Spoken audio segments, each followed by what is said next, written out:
What's up, everybody? Welcome back to another midweek episode of Sammy Merce's Husbands.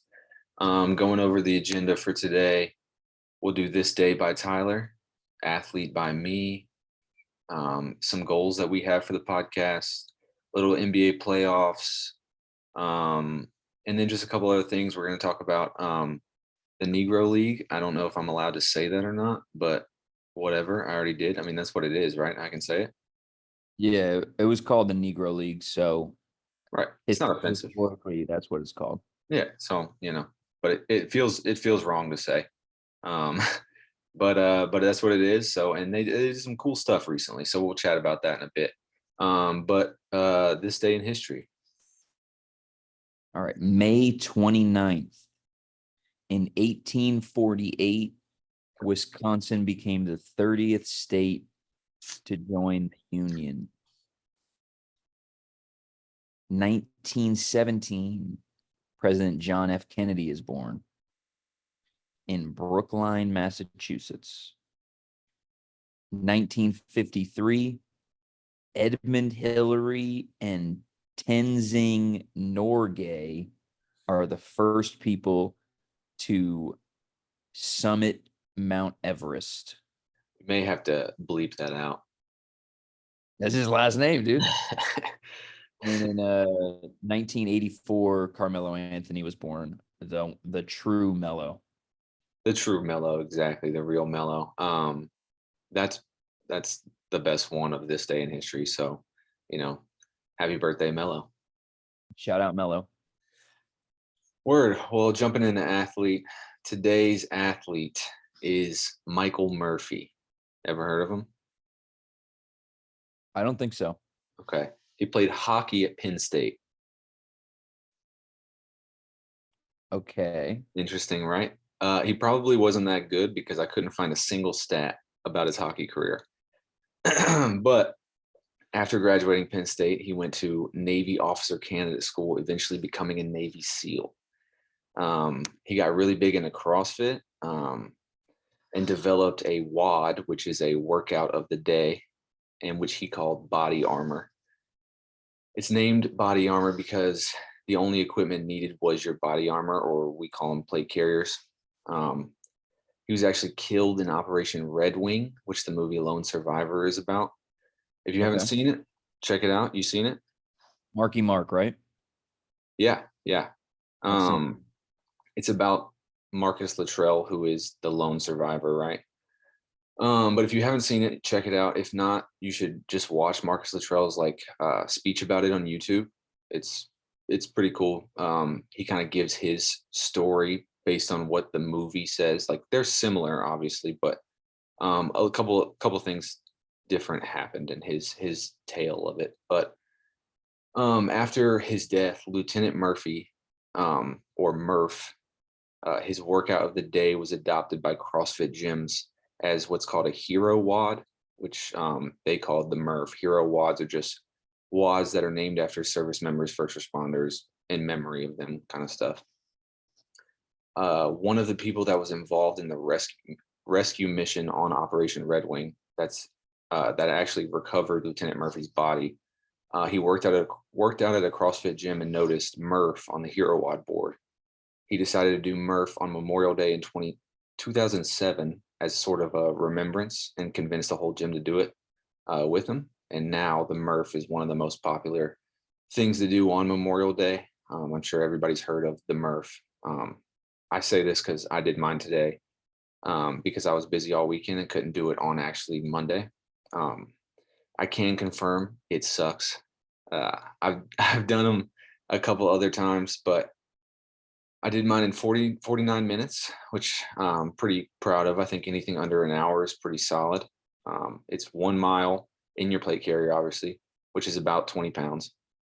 1 mile, 100 pull-ups, 200 push-ups, 300 squats, and then finish it off with another mile. The squats in the last mile were absolutely brutal, but the whole thing is kind of about, suffering, right? So I know it's not the traditional athlete we talk about, but those dudes in the special operations are absolute freaks. So they're athletes of their own. Well, I mean, He played college hockey and he was a CrossFitter or whatever. So that's multi-sport anyway. Multi-sport, baby. But yeah, I can imagine obviously the mile that wouldn't be hard for me, but 300 squats, 200 push-ups, and 100 pull-ups impossible for me at this stage. Yeah, the pull-ups and the push-ups weren't that bad. I thought the push-ups were gonna be a little worse. I was definitely like kipping on the pull-ups, which I feel like you kind of have to do, but that's like the CrossFit design anyway. And it's all about like how fast can you do it, you know what I mean? But the squats were absolutely just grueling, dude, grueling. And then the last mile, I thought was gonna be cake because the first mile um, I did it quick. Mile, like running a mile is not like hard for me because it's kind of just like what I do. But dude, that last mile was brutal. I was actually talking about this with Nick the other day, and I think the world record is 34 minutes. Yeah, and that's by like a you know, like CrossFit athlete that competes in like the CrossFit games. Like they do this. Nick got 42. Yeah, I know, which is crazy. Um, I was really trying to beat him. I honestly was. I wanted to beat him, but I finished. I finished the last set of like the actual training part, the workout part. My last squat was 37 minutes, and like I was like, okay, let's just send it on the run. But I did it at 2 o'clock in the afternoon in, Southwest Georgia. It was probably almost 100 degrees outside. And I thought if I pushed it on this run, I might actually pass out. So I kind of took my time on the run, which my goal was going into it was just to break an hour, to be honest. So 11 minutes faster than my goal. Next time we'll try and break 49 minutes, and that's kind of the whole scheme of CrossFit, anyways. It's just PRs. Yeah, that it sounds like hell. It was brutal, but I think it's a cool thing. I try and do it every Memorial Day, if I can. It's hard because that's also Sammy and I's anniversary, so I can't just be like, "Hey, babe, like I'm gonna go work out for an hour," So, but just try and get it in when I can. It's kind of a cool thing. Do a little remembrance and go through some suffering to honor those that have suffered for us. I know it's not Memorial Day anymore, but it still lives on. That is a good athlete, a little change of pace. Yeah, a little change of pace, but moving on, we're going to talk about some goals that we have for the podcast. Just specifically for me, like obviously, we're going to be rich and famous. Um, but frankly, like I could care less if we have a bunch of listeners, as long as the people that do listen to it enjoy it, and we can bring just a little bit of entertainment. Um, Honestly, I was having fun doing the episodes when we didn't even share it with anybody. So we were just recording this and laughing at each other. Like you sound like hearing your voice talking is like kind of cringy sometimes. Um, but it was fun. It was a good time. We basically do a long phone call talking about the same shit we're talking about on the podcast, like once a week anyway. Just some of the stuff we said on the phone call can't really be recorded. Yeah, some stuff has to be omitted for you know, our professional careers. Yeah, yeah. We got We got to stay out of when I'm president one day. I don't need this coming back on me. Yeah, I mean, there is an episode where I read about a guy fucking a coconut, so we might have to just go back. If you have political aspirations, we'll just need to trim all this down. Yeah, I don't really have political aspirations, but hey, we're just telling that guy's story. Yeah, I mean, sometimes you gotta fuck a coconut. Apparently. But you got any goals you want to talk about?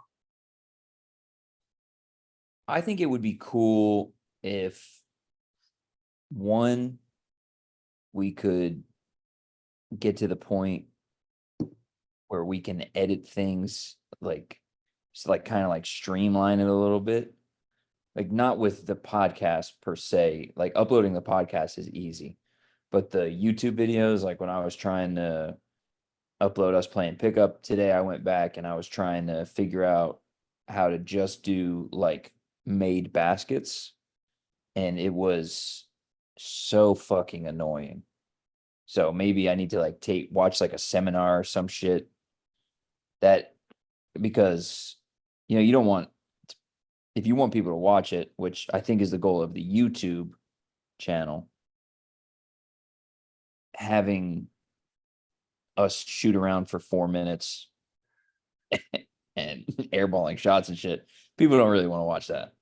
No, they don't want to watch that. And we'll get there when we actually have time to go through and edit and do those things. It would honestly be a lot easier if we were in the same location, but us being apart kind of is tough because we just do the video of us playing pickup, once a year, and then we upload it. So we're gonna have to get a little you know, uh whatever. We're gonna have to figure that out. I can't think of words. Words in the English language is tough sometimes. Um, but yeah, no, it's just fun. I really could care less what people think, to be honest with you. And that's the mindset you have to go in on it. Because there's always gonna be people that are like, oh, that's stupid. Like they're trying to be funny, they're not funny, blah blah blah. Well, if anybody said, I could understand if someone said that about you, but if they said I'm not funny, then they just have no sense of humor. That's Um, fair. I think a good goal for us to have would be like 100 followers on Spotify or something. Yeah, I think that would be cool. I truly don't think the people like our audience is gonna be like tons of people that we know. I think it'll just have to be us getting a random audience in a sense. Like I don't think like all of our, people we knew from high school are gonna tune in and listen to us talk. I think it's gonna be more so like random people that are just like-minded and like hearing about, the NBA playoffs, which we'll talk about next, but like hearing about the takes, the random takes we have on sports and just like the Ganter. Nice. Yeah. Callback. Nice. I think we're just gonna make it a word. Um, Well, so it already is a word. We're just gonna have to change the definition. yeah, we'll get on that. Again, when I'm president one day, we'll change the formal definition to Ganter. I'm gonna be the president one day of my HOA. That'd be sick. I'm gonna unlock that retention pond because I don't know why, but that shit pisses me off that we have that retention pond locked up. Yeah, so that's gonna be your like your calling as homeowner association president, and your one move is gonna be unlocking the retention pond. You're not gonna yell at people because they have trash cans in their front yard or anything like that. No, yeah, that'll be my one like running point. I'm gonna get us into the gate, and then I'm gonna put it in the oh my god, the covenants and restrictions that it's binding for my entire life. So when I die, then you could put a lock back on it if you please. Yeah, I think that's good. I think you'll get elected. Those crabby people in your neighborhood will definitely vote for you. Um, Yeah. Yeah. Yeah. I think that's fair. but yeah, so those are some solid goals for the pod. I think just have fun with it. But we'll move into NBA playoffs, right? So Mavs and T Wolves last night. T Wolves avoid the sweep. Couple thoughts that I have is Luca is cold, absolutely cold, and also Gobert is an absolute offensive liability. Did you watch the game? I actually missed that game. Not to get too vulgar, I had a soft shell crab sandwich that was like Nashville hot. We called it at work Asheville hot, because we're North Carolina based. And I couldn't get off the toilet for 3 hours. Hey, it'll do it to you. So I think that's a good excuse for missing the game, but sorry for your bowels. Um, But it was a good game. It was down to the wire. I think that the Timberwolves, their offense just looks a little stagnant. I know they did win. I honestly think they should have lost, but Cat got hot down the stretch, hitting a few threes, which he struggled with throughout the series. But um, game 5 is in Minnesota, and the T Wolves are favored by 5.5, which I thought was, I mean, it is in Minnesota, and I know they're just coming off a win, but statistically, like teams that go up 3-0 usually win in 4, and if they don't win in 4, they win in 5. Yeah, my heart wants Minnesota to take game 5, Yeah, absolutely. My heart wants it too. but I just don't know if they have enough. I mean, they have enough, but I don't know if they can put it together with the way that the Mavs have been playing. Yeah, and I mean, like Gafford is playing really well. Derek Lively was out, which they definitely missed him for some rim protection. Um, but I'm taking Dallas easy 5.5. I thought about money line, but we'll see what that line looks like closer to game time. But I think I'm definitely taking Dallas. I don't. I'd consider taking Minnesota plus 5.5 with the expectation. Oh wait, they're minus 5.5. Yeah, they're favored by 5.5. Oh fuck that! I'd ride Dallas all day long on that one. Yeah, because honestly, even if the Minnesota wins, I then think it's it's probably gonna be close. close. It's been a close game all series. So yeah, I'm taking 5.5. Crazy. Yeah, that is that's crazy that they're favored by that much. But the line might move a little bit. I wouldn't be surprised if it moved down a point. Well, But when I checked it this morning, it was 4.5, and then it went up to 5.5. it went up a point. Yeah, Jesus, I don't. yeah. They So know something. They know something we don't know. yeah, that does make you think. Sometimes when something like that happens, and I would have, swore Dallas was going to win, and then the line comes out, and you're like, huh, what are you guys? Is it actually staged? Well, I saw something that Ant had gone under his like projected point total 6 times in a row, and he hadn't done that all year. Yeah. Which, I'm not crying foul play or anything, but when all the sports books are putting out, oh, ride the Ant over, and he misses it by half a point, I'm like, but it'd be so hard to fix a basketball game like that. Yeah, I agree. I think they're too close. I think the refs, they do have an impact on the game, but those shots got to fall. So I want to talk about some of the lines for the upcoming game. So game 5.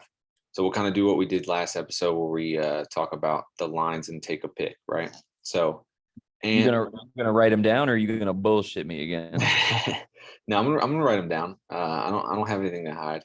And over under 28.5. He had 29 last game, but he went under in every other game of the series. I'm taking the over, man. Fuck it. I love Ant. I don't care.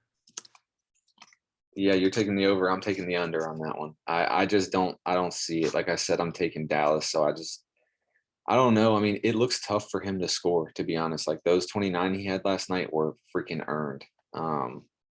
So Cat over under 19.5. He had 25 last night. He was super aggressive and was in foul trouble basically all game. He had a horrible game 3 and has been shooting bad all series. Over. All right, I'm putting you down for the over. I'm taking the over as well. I don't think he can be stopped when he doesn't settle for threes. And I When think he, he, he's he could be a fucking top 5 player in the league if he went to the rim every time. yeah, and if Lively doesn't play again, because he's had like some dizziness issues, and if he doesn't play again, like they got Gafford, and then they got the other dude that plays well for them, but he's just coming off a shoulder injury and he's a little banged up. I can't think of his name for the life of me, but he's a big Like white dude. Maxi Kleber. Yeah, yeah, yeah, yeah. He plays well, but I still don't think he can stop Cat. He's not big enough to stop Cat. No. And then Oh, Kyrie, you say Pauls? yes. Pauls. Kyrie over under 22.5. He had 16 Over. over. I don't give a fuck. Over. No one Yeah. can guard the guy if he wants to score. Yeah, I feel that. Depends on if he wants to, though. Yeah, I'm taking the over as well. 22.5 is just low. They put Jaden McDaniels on him last night, which is different, right? And I think that length bothered him. Pauls. But he had 30 in game one, 20 in game two, 33 in game three. I think he's going to be super aggressive in the first half, specifically. And he's going to get his 22.5. So I'm taking the over as well. Luca over under 29.5. He had 33 in game one, 32 in game two, 33 in game three, and 28 last night. My God, he's right there every time. I think smart money would say over, but I've never been a smart gambler. I'm taking the under. Okay, I'm gonna take the over. Truthfully, I just don't think he can be guarded. The shit that he does with the ball is magical, honestly. And then this is kind of a outlier. Kyle Anderson over under 5.5 points. Over, dude. All right, I like the over as well. If So he he if he gets in the lane and does that little bullshit floater, right, but he doesn't play tons of minutes. So 11 in game one, 7 in game two, 10 in game three. He played big minutes last night. Like he played a lot because a bunch of people got in foul trouble. Ant had like 4 or 5. Rudy and Cat both had 5, and they didn't really play Nas Reed down the stretch. They played Kyle Anderson over Mike Conley as well, but he only scored 2 points last night. He basically was their point guard all night, but I'm still taking the over. But that's all I have for lines. So I think we're kind of in agreement on the lines. So we'll see how it goes. yeah. Kyle Anderson is very underrated. He's a guy that can do a lot of things. So I understand him playing big minutes. He's never really looking to score anyway, but 5.5, if they sag off him a little bit, he catches that ball mid post floater. I could see him hitting 3 of those. Yeah, I mean, truthfully, like his game revolves when like the shot clock's winding down, and they really don't have a good look, and he's just like gets the ball in that little high post area, and just shoots his little weird jumper. I mean, slow mo, man, slow mo. He's a guy I would hate to match up with. Forget about the fact that he's 6'9", but just the way he plays, he's got such like a funky, like off schedule kind of game that I can understand how he can score. Yeah. So the winner of the series obviously matches up against the Celtics. So we won't talk about the Celtics Pacers too much because that's already over. But I do want to talk about one thing. Late in Game 4, there was an offensive foul on Miles Turner. Um, Jaylen Brown gives him a little shove. Miles Turner comes back, walking at him. He's hot, right? He's hot. He gives him a little push. And then Jaylen Brown goes in his interview after the game. Miles is a good kid. I don't think he meant anything by it. His girl was watching, so he had to do something. Um, what really stuck out to me, Miles is a good kid. Miles Turner is 28 and Jaylen Brown is 27. I would be furious if someone said that to me. Yeah, I mean I don't think he was trying to be disrespectful, honestly. Like I watched it. I watched like the post game, but it's like the most like subtle, like backhanded insult. But I don't really think he was trying to do that. But the way it comes off is I would be fucking pissed if I was Miles Turner, especially because uh like one, I'm older than you and I'm way fucking bigger than you. Yeah, I would say Miles Turner has next season, he's already looking at the calendar and trying to figure out when he's playing the Celtics because he's getting back at him. Oh yeah. Um, but yeah, moving on from the NBA playoffs, still staying with the NBA a little bit. Bronny has decided he's staying in the draft. tonight at midnight is the last chance for college players to retain their eligibility. So if he stays in it, he loses his college eligibility. He's got to go to the draft. Um, is that a bold move?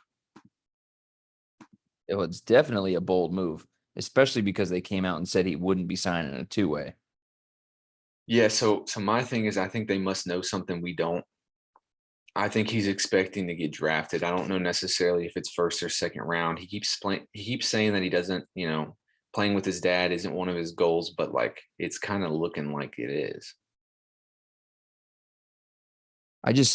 I've heard rumblings of Phoenix at 22, which would be Sure. interesting because, well, they have a packed backcourt right now. And I don't think it's realistic for LeBron to go there, Yeah, I don't really understand Phoenix at 22. but that's what I've heard. I'm still riding Atlanta at 1. Dude, I saw somewhere that like that's the most like people for the number one pick, people are betting on Bronny the most. And I'm like, you people need to call a gambling hotline, That's putting something. money on Yeah, Bronny going number one. Drew probably took that. Yeah, yeah, yeah. Yeah, Drew's a little suspect lately. I haven't heard any locks in a couple days, so maybe he's taking the week off. Yeah, he did text me after I sent out my picks for last night that he has Dallas closing it out, and obviously he was wrong about that one as well. Jeez. He needs it. What's the opposite of being on a heater? That's what he's Uh, getting right now. A cooler. he's a cooler, Drew the cooler. Yeah. Um, but moving on. So there's some news about the Negro League inserting their stats into the major league. So the way I understand it is there's 7 different Negro leagues from the 1920 to 1948 that are now considered major leagues, meaning that the statistics from those leagues count towards MLB stats. Is that how you interpreted it? Yeah, so basically the Negro League stats are just getting integrated into the MLB record books. And there's huge shakeups as far as like historically. Career batting average was held by Ty Cobb. It's now held by Josh Gibson. And in the top 6, you have Judd Wilson and Turkey Stearnes, which amazing name. Turkey Now, Stearnes is crazy. that's a great fucking name. Now in the top 10 career batting average, career slugging percentage was held by Babe Ruth. It's now also Josh Gibson. So this guy obviously was an absolute killer on the field. Career on base percentage, the first 2 spots stay the same, Ted Williams and Babe Ruth, but Josh Gibson moves into third. Career OPS, that's some baseball bullshit. I don't know what the fuck it means. It is on base percentage plus slugging. Okay, thank you. Josh Gibson moves into first, takes over Babe Ruth. Career single season batting average. The top 2 spots. And so 4 out of the top 7 now are Negro League players. Josh Gibson and Charlie Chino Smith, 1 and 2. Single season slugging, Josh Gibson. Basically, Josh Gibson was really fucking good. Single season on base percentage, Josh Gibson moves into third. Single season OPS, Josh Gibson now has 1 and 2, moving Barry Bonds into third. And then just some other things that happened. Willie Mays' career hit total increases after it includes his season with the Birmingham Barons. Jackie Robinson has some more hits. Satchel Paige has some more wins. And Hank Aaron got 4 more home runs. So he's only 2 back of Barry Bonds now. So that didn't change the home run total, but that would have been kind of funny if Hank Aaron got the home run record back. Yeah, I mean, is it too late? Well, he's dead, so probably. Yeah, yeah. Oh man, that's funny. Um, so from my understanding, it's still actively updating because of the lack of records that were kept. So some of this still could change a bit, right? Yeah, and there's going to be people who are upset about it, but who cares? Yeah, to me, I mean, it's about time we honor those players, right? Yeah, and from stuff I've read about it, like some of the Negro leagues were based on reports better than the MLB at that time. Yeah, So it's not like the Negro leagues were a third rate, bullshit league. Like they were legit baseball players. So I think you should include the stats. And it's not like the NBA, ABA, where the ABA stats aren't included because ABA players were allowed to play in the NBA. There wasn't a racial barrier. So I think that also, since they were forced to play in the Negro leagues, you have to include their stats. yeah. I was gonna bring up that ABA stats don't count for the NBA stats, but that makes sense that they weren't forced. It's not like they're counting G League stats towards NBA stats. Yeah, exactly. And they'll a lot of places where you can go, like basketball reference and baseball reference are my two go-tos when I want to look up sports stuff. There's an option for you on the basketball side to include ABA and NBA stats together when you look at all time points, rebounds, assists, all that shit. That's pretty cool. I didn't realize that. I'd like to actually take a peek at that and just kind of see where people shake up. Players it affects most are like Julius Irving. Yeah, that's kind of what I was where I was headed. Yeah. Because I think it puts him over 30,000 points if you include his ABA stuff. But it's still not like shows you how dominant LeBron and Kareem, MJ, all those guys are, Kobe. It still doesn't affect the top. Right. That makes sense. I think the people that kind of played in both leagues is where it kind of affects, but nonetheless, very cool. I think it's good by the MLB to be doing that. I know we both have beef with how the MLB is kind of running things, and I do think this was a good step for them. Yeah, next step, Barry Bonds, Pete Rose, Hall of Fame. Yeah, you got to, right? I mean, Roger Clemens. yeah, they're all doing it anyway. Yeah, so what if he was needling up? Well, Roger Clemens, I think he actually failed the test though, right? I'm not sure. I'm really not sure. We'd have to dive a little bit more into that, and there's so much I don't want to speculation I don't about want to it. get sued. I'm not saying you actually did it, Roger. I know you're listening. I'm a fan. 7 Cy Young awards. I know all the shit. I'm not saying you did it, but maybe. Yeah, but I'm just saying. Yeah. Yeah. But I think that wraps us up for our midweek episode. I hope you guys have a good drive to work on Thursday.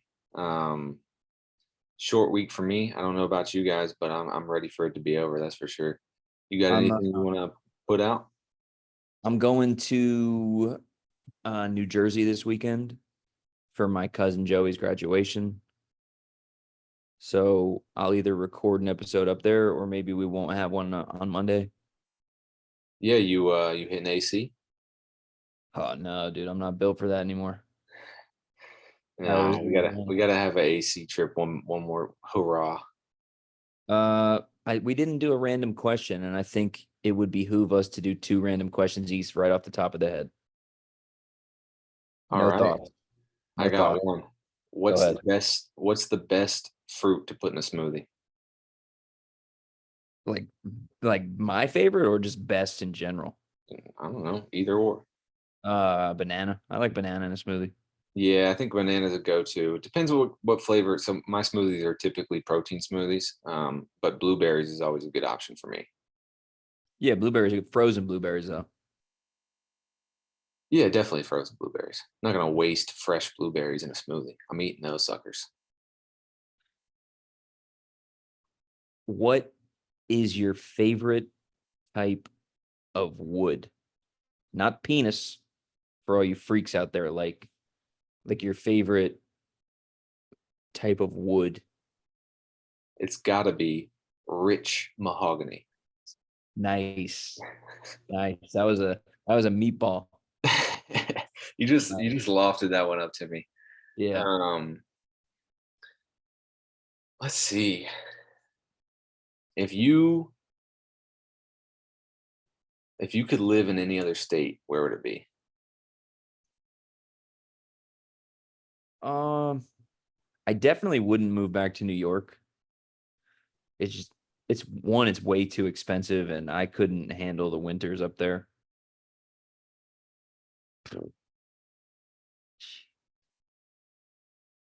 In my head, I'm thinking South Carolina, but South Carolina sucks other than Myrtle Beach and the big cities. Myrtle Beach sucks. Yes, but it's fun. Um,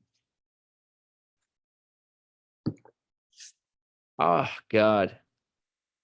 I'll just throw a curveball and I'll go Tennessee for the mountains. Yeah, I was thinking Tennessee could be a good option. I'm in Alabama right now, so pretty much any other state. You got Um, 49 to choose from, buddy. yeah, but honestly, like back in North Carolina, like I think North Carolina is hard to argue with in terms of best states because you do have a little bit of everything. You got major cities, you got the beach, you got the mountains. Um, I like somewhere that's like warm all the time. So like Florida could be something for me because I don't like to be cold. Hawaii would be cool, but I hear traffic's really bad out there. Um, Probably not California. I'm not really big on that West Coast thing. I think honestly, like the East Coast of Georgia has always been sweet. East Coast of North Carolina, somewhere down on that Gulf side of Florida would be cool. I'll die on the hill that North Carolina is the best state in the country. Yeah, me too. Every time, somebody says something, I'm like, oh, North Carolina, best state. Easy. Yeah, it's really no comparison. I haven't experienced as many states as you have, but uh, North Carolina for me. And then I got one last question. How many times do you think you've worn a visor? Not many. But I'd say probably like when I was younger, I might have messed around and put a visor on. They probably always were my mom's.